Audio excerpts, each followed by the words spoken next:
from day one, I felt at home here. I felt that there was a spirit of transparency, that there's a spirit of encouragement, and then there was also just a spirit of just like always calling me up to better and bigger things. And I've always loved that about the Dream Center, is that I could share my burdens, that I can be honest. I never was afraid to share my feelings. So I'll never forget the day that I met my wife. Her sister Abigail was at the time volunteering with the ministry here, the anti-human trafficking ministry, and I was carrying a camera, and she came in and she complimented me about the camera, and I'll never forget her saying, "You kind of remind me of an elf, like your energy." And I was like, "What?" And I was like, what do you mean? She's like, you kind of have like Santa Claus-y vibes. And I'm like, oh, Lord. Little did I know that was going to spark into a full-blown relationship. A little bit later, I got invited to their sister's Labor Day, and I got to spend time with her. And I'll never forget, me and my wife, we were just like from day one talking about like theological issues, and next thing I know, I'm talking to her for hours and hours on end, and she shares the story the same way. Like, by the end of the week, I knew I was going to marry this guy, and I had the same feeling. And I was super thankful for being able to meet my wife here, and honestly just start our ministry here. In 2016, me and my wife were having our second son, Henry. It was just a storm of things I could never have prepared for. We had a job loss shortly after finding out that we were pregnant. The employer told me, "This is for your best that we're letting you go so that you can be closer to your wife." And then right after that, me and my wife got a terrible stomach sickness. We were sick for almost 2 months. In the last month, like we couldn't even get out of bed. It was so bad that my in-laws had started taking the kids for long amounts of time because the sickness was just tearing us up. During that time, this was on the later portions of my wife's pregnancy. We went in for multiple appointments. They're like, hey, he's not developing as fast as we probably want him to. Later on, we went to an appointment, and it was a mixture of like a pregnancy checkup / like checking up on Caroline because she had lost a lot of weight. The fluid surrounding the baby was not at the level that it was supposed to be. It was critically low.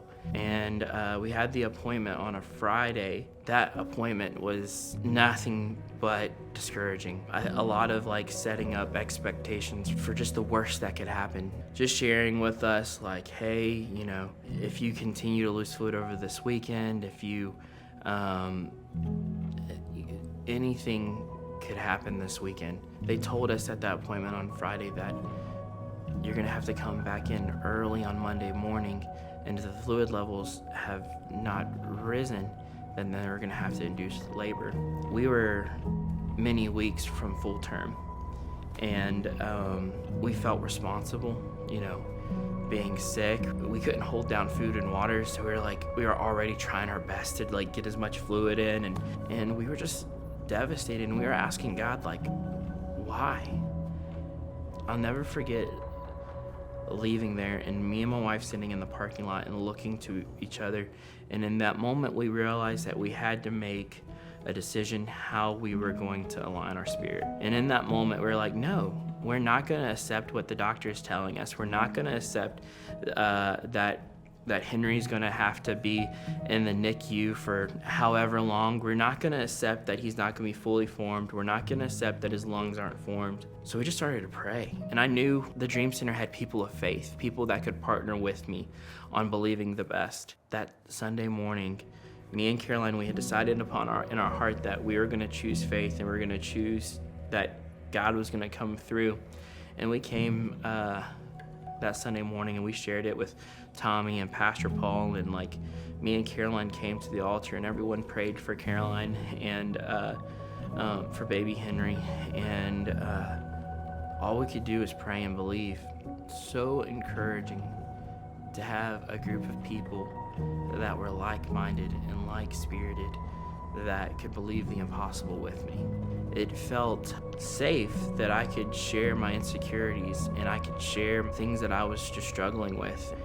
News got out quick that we were having Henry because everybody had followed up on us and was like, hey, is everything okay? I know you guys told us that this was happening.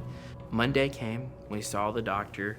The fluid levels did not rise. I think they had said that they're pretty much non-existent at this time. They're like, hey, we're gonna have to do an emergency induction. So we go. Caroline goes through the pregnancy. There was so much tension in the air because, we had expectation for greatness, but then there's always this little voice of just be prepared, this could happen. And can I tell you that Henry came out fully formed, perfect lungs, screaming as loud as he could. I knew that God was responsible. I knew that God was with us. I knew that the prayers of others who partnered with me mattered, and the prayers of specifically people in this church mattered. And that will always be in my mind as a special moment here at this church.